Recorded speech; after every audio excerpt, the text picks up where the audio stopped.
நெல்லையிலிருந்து தற்போது அனைத்திந்திய ஜனநாயக பாதுகாப்பு கழகத்தினுடைய தேசிய தலைவர் பேராயர் பிஷப் மரியாதைக்குரிய ஐயா டாக்டர் காட்ஃப்ரே நோபல் அவர்கள் எம்மோடு இணைகிறார்.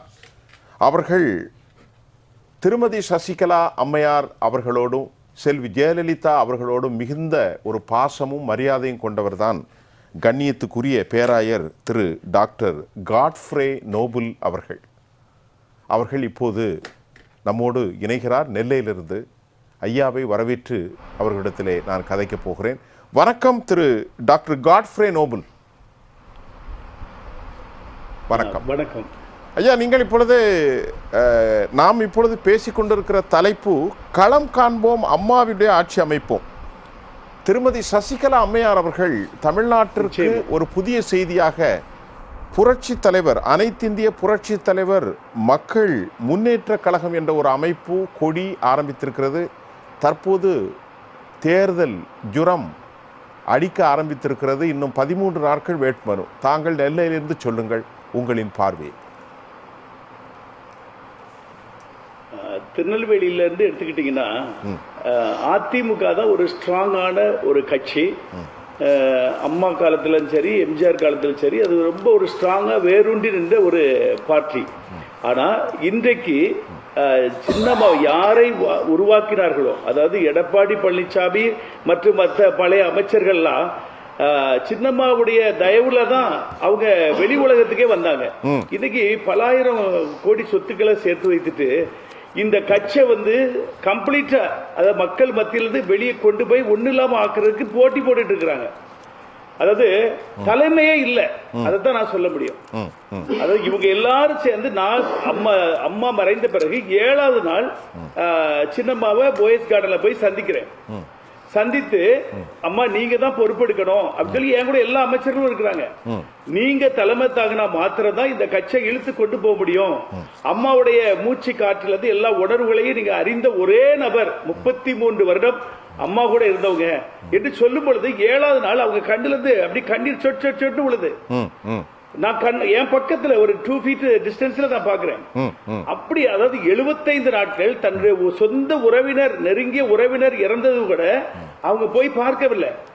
75 நாட்கள் அந்த அப்பல்லோ மருத்துவமனையில இரவும் பகலும் இருந்திருக்கிறாங்க. இன்னைக்கு ஒரு கணவன் மருத்துவமனையில் இருந்தா கூட மனைவி வீட்டுல போய் பிள்ளைகளுக்குரிய காரியங்களை செய்துட்டு வருவாங்க.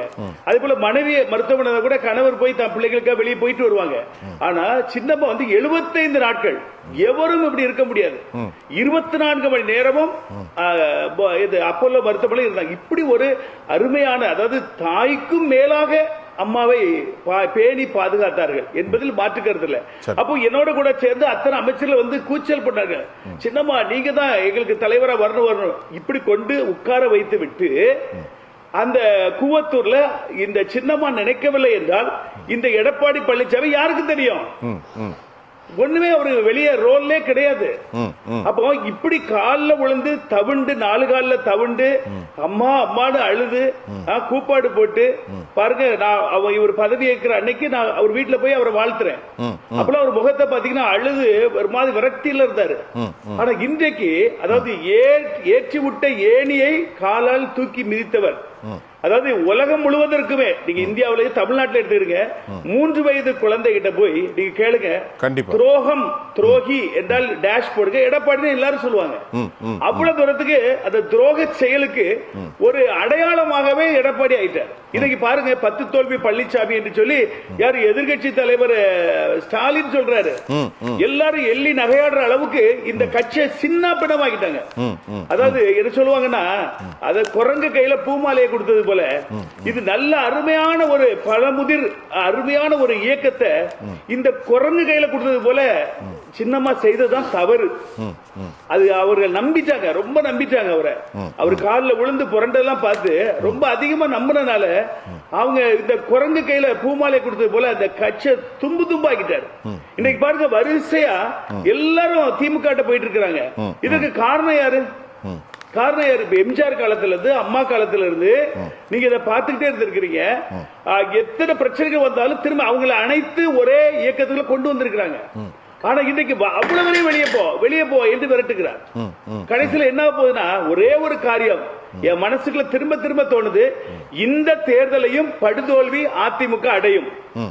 இந்த திமுக வெற்றியை அடைவதற்கு இவர் ஊன்றுகோலா இருக்கிறார் என்றுதான் நான் சொல்ல முடியும். அத்தனை பேரையும் ஒன்றாய் இணைத்து இருந்தால் ஒரு மாபெரும் சக்தியாக அதிமுக விளங்கும். நிச்சயமாக தோல்வி அடையாமல் ஒரு அரியணையில் உட்கார முடியும். அதே போல அந்த கடந்த தேர்தலில் கூட டிடிவி தினகரன் மூலம் ஒரு 15 லட்சம் ஓட்டு வந்து செதறனாலதான் ஒரு எடப்பாடி பழனிசாமி முதலமைச்சரா வர முடியல. இப்படி ஒரு அடியப்பட்ட பிறகும் அன்று சின்னம்மா பொறுமையோடு காத்திருந்தார்கள், விட்டு கொடுத்திருந்தார்கள். ஆனா அன்றைக்கு சின்னம்மா இறங்கியிருந்தாங்கன்னா நிச்சயமா அவங்க பெரிய ஒரு மாற்றத்தை கொண்டு வந்திருக்க முடியும். திமுகவுக்கு ஆட்சி போயிருக்கிறாரு. இப்பவும் நான் கள நிலவரத்தை ஓபன் ஹார்ட்ல சொல்றேன். டிடிவி தினகரனை தவிர டிடிவி தினகரன் கூட உள்ள ஒருவரும் அவரோடு இல்லை.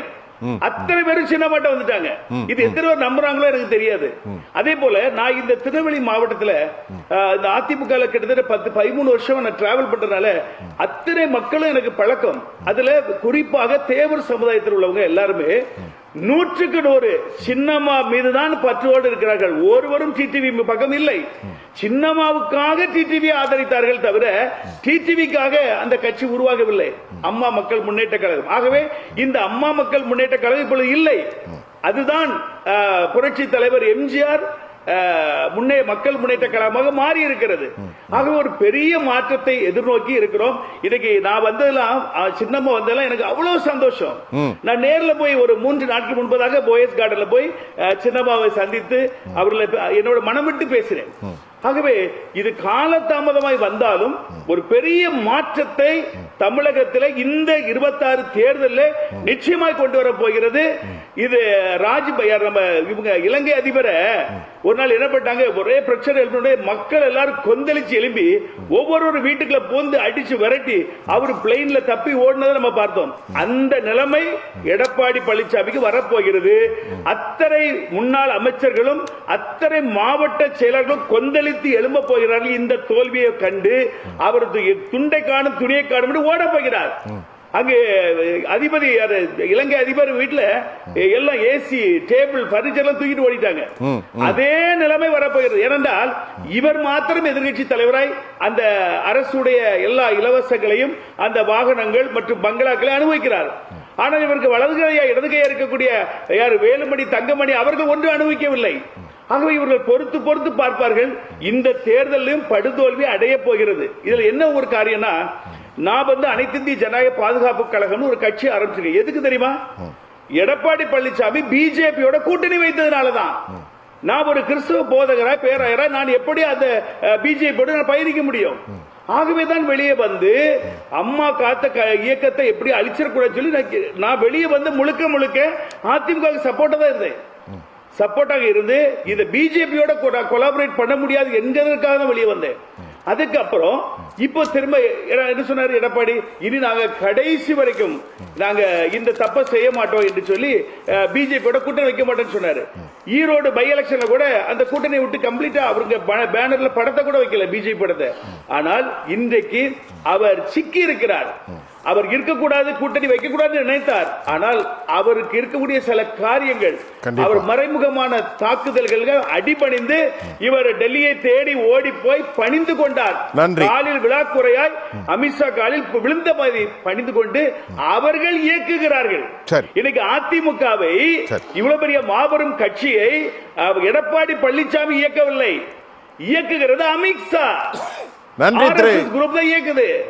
இன்னைக்கு இந்த கட்சி ஒன்றுமில்லாமல் ஆக்க வேண்டும் என்பது அவர்களுடைய அஜெண்டா. அந்த அஜெண்டாவுக்கு பழனிசாமி அடிபணிந்து போகிறார்.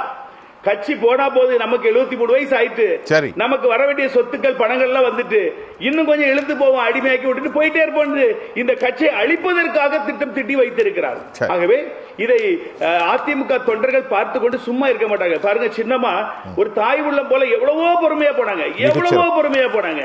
கடைசி ஓபிஎஸ் பாருங்க, அண்ணே எடப்பாடி அண்ணே சொல்லுங்க என்னை எப்படியாவது கட்சியில சேருங்கன்னு சொன்னார். எவ்வளவு ஒரு அடாவடித்தனமாக பிடிவாதமாக ஒவ்வொருவரையும் வெளியே தள்ளிவிட்டார். செங்கோட்டையனை வெளியே தள்ளிவிட்டார், எல்லாரையும் வெளியே தள்ளிவிட்டார். அன்வர் ராஜா போயிட்டாரு, வைத்திலிங்கம் அவர் எவ்வளவு ஒரு நம்ம அதிமுக ஒரு ஆணிவேர், அவரையெல்லாம் பத்தி விட்டார். ஆக எல்லாரையும் பத்தி விட்டு இனி என்ன நடக்க போகிறது? இந்த 2024 படுதோல்வி அடைய போகிறது. நிச்சயமாக பிஜேபியோட கூட்டணி வைத்தபடினால் அதிமுக படுதோல்வி அடைய போகிறது.